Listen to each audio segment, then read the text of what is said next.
Something different happened last fall. For the first time in a long time, I made a Pixel phone as one of my daily drivers, and it's a decision I don't regret after putting the Pixel 8 Pro through countless photo shootouts and comparisons against all the best phones around. Now that its successor is finally here, I have high expectations for the Pixel 9 Pro XL. That's because the Pixel 8 Pro stuck around for almost a year, even when newer Android phones like the OnePlus 12 and Galaxy S24 Ultra tried to tempt me away from it. Google's rearranging its Pixel lineup because instead of just one flagship model, we are getting two Pro models instead. Technically speaking, the Pixel 9 Pro XL is the direct successor to the Pixel 8 Pro because of their similar sized screens, whereas the Pixel 9 Pro has a much smaller display. I break down all the details about them in my Pixel 9 and Pixel 9 Pro versus Pixel 9 Pro XL comparison. Given the opportunity of the iPhone 15 Pro Max and Galaxy S24 Ultra, Google's arming the Pixel 9 Pro XL with bigger upgrades like newer cameras, more helpful AI features, and a stronger, more durable design. In my Pixel 9 Pro XL review, I will see if it's a worthy update that could convince people to choose it over rival phones. Frankly, I'm annoyed that we are getting back-to-back price hikes because the Pixel 8 Pro launched at $100 more than its predecessor last year with its $999 starting cost.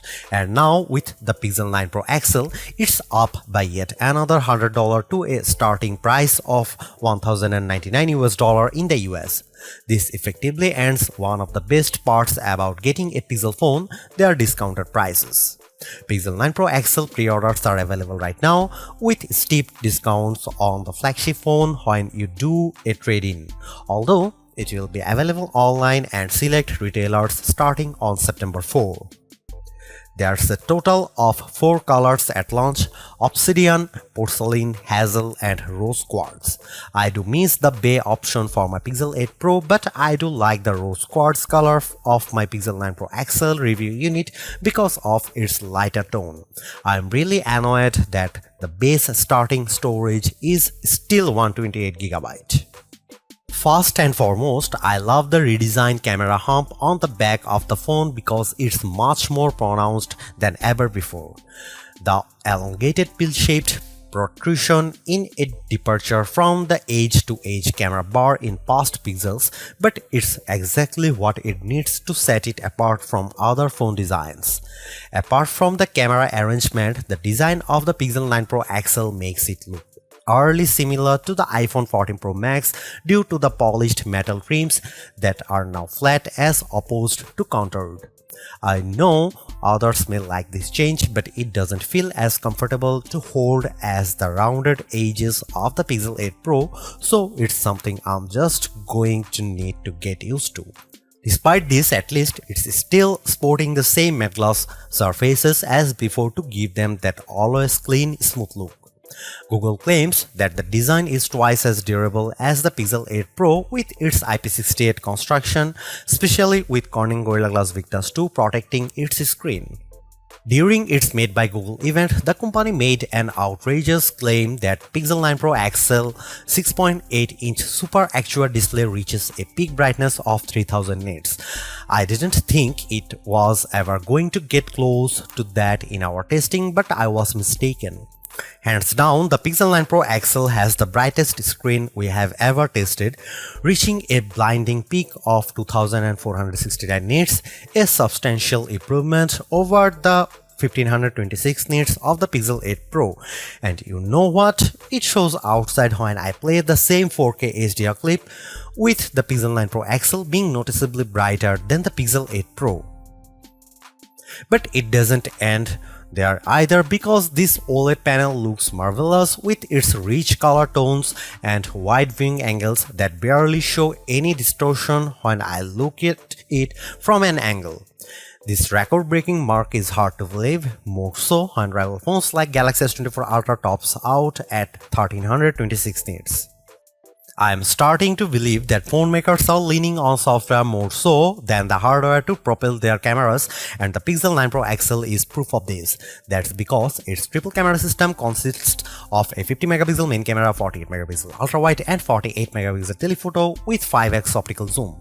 Technically speaking, the main and telephoto cameras are identical to Pixel 8 Pro. However, the ultra wide benefits from a wider f1.7 aperture, which makes it more suitable for low light. While the rear cameras are similar for the most part, it's the selfie camera that gets the biggest upgrade. A pixel crunching 42 megapixel autofocusing front camera with a wider 103-degree field of view. I won't spill the beans on how it performs just yet, but it's undoubtedly a big upgrade if you intend on using it a lot. Meanwhile, the camera interface is just as intuitive and robust as ever before. Since it's a Pro model, shutterbugs like myself appreciate the Pro controls that let me dial in a few of the camera settings manually. The only new changes include the Add Me feature, which leans on AR guidance to let the photographer be included in the shot along with how panoramic photos are taken. Here are some camera samples of Google Pixel 9 Pro XL.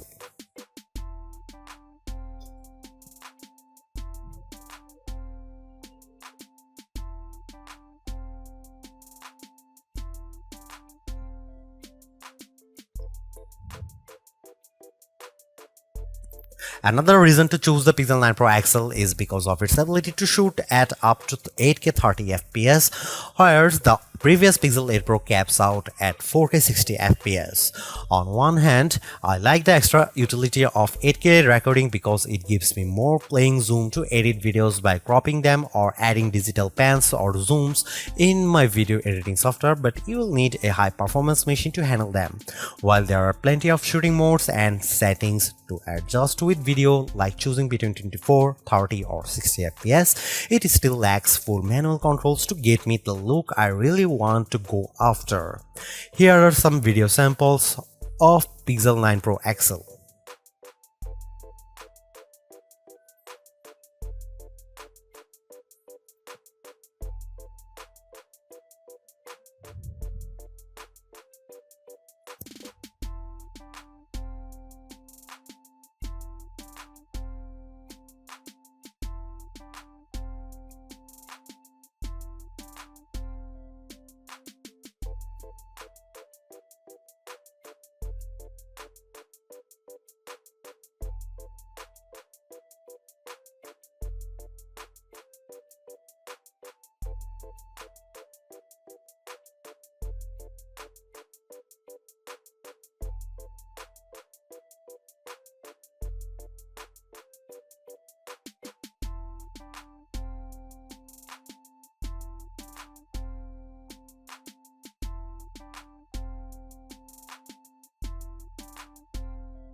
The biggest area of opportunity for the Pixel 9 Pro XL is without a doubt its processing performance, mainly because last year's Tensor G3 underperformed against rival chips like Apple's A17 Pro and Qualcomm's Snapdragon 8 Gen 3.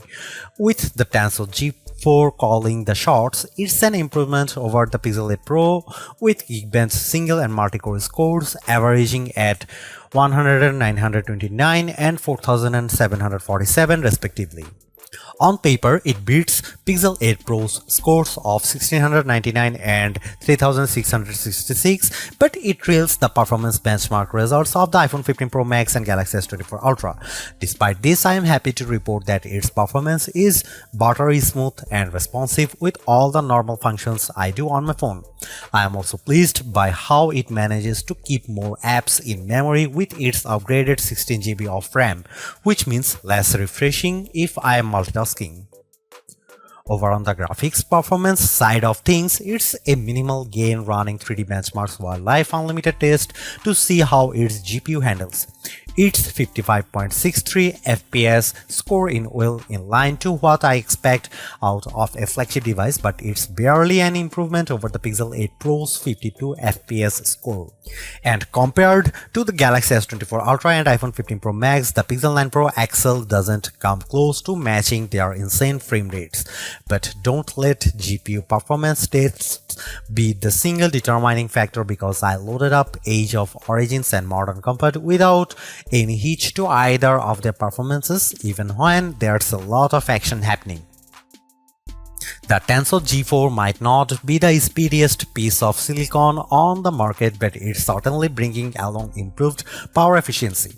That's because of Pixel 9 Pro XL has 5060 mAh battery, which is marginally better than the Pixel 8 Pro's 5050 mAh1. Given how the Pixel 8 Pro came up short at 10 hours and 3 minutes in our battery benchmark test, I'm impressed that Pixel 9 Pro XL beats it in stunning fashion, clocking at 14 hours and 37 minutes at its longest. This is the kind of leap I want to see in any successive device, so I am delighted that we finally have a Pixel with extraordinary battery life. It has taken years to get here, but it's lasted me easily through a day with little worry. In fact, it hovers around 15% battery life each night right before bedtime. Battery life is a key area people look at when buying a phone, so it's long overdue that a Pixel can finally keep up with the competition. On the flip side, the Pixel 9 Pro XL also gets a boost with faster 37W wire charging, which is slightly off from Pixel 8 Pro's 30W charging. This results in getting 63% charged when in 30 minutes of charging, while the Pixel 8 Pro got to 59%.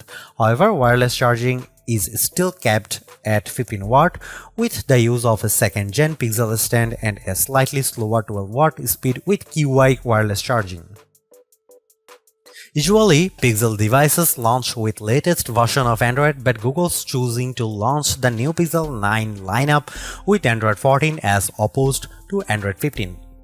I know there are people who are on the fence about this decision, but I'm not. Yes, there are certainly new features that accompany Android 15, but the new exclusive Pixel features are enough to tide me over. Of course, AI features play a huge part in Google's phones, and the Pixel 9 Pro XL is no exception. While it doesn't gain as many features as what the Pixel 8 Pro introduced, I do like how the majority of them have a practical purpose. Here's all the new AI feature. First of all, Google Gemini is the virtual assistant that handles everything on the phone, from asking it to create a list of places to visit on your vacation to controlling your favorite smart home devices. What's even better is that I can access Gemini Live by pressing on the corresponding button in the Gemini app. What I am impressed most about Gemini Live is the assistant's ability to handle natural conversation, like when I ask a follow-up question while it's speaking. It's even better that it sounds like I am having a conversation with an actual person.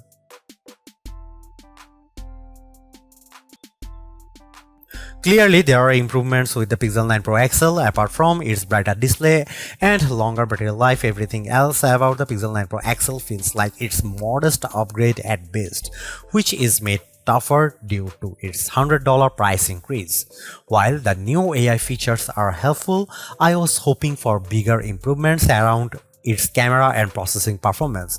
Given that the Pixel 9 Pro has the same exact camera arrangement as this, there isn't much justification on picking the Pixel 9 Pro XL for photography.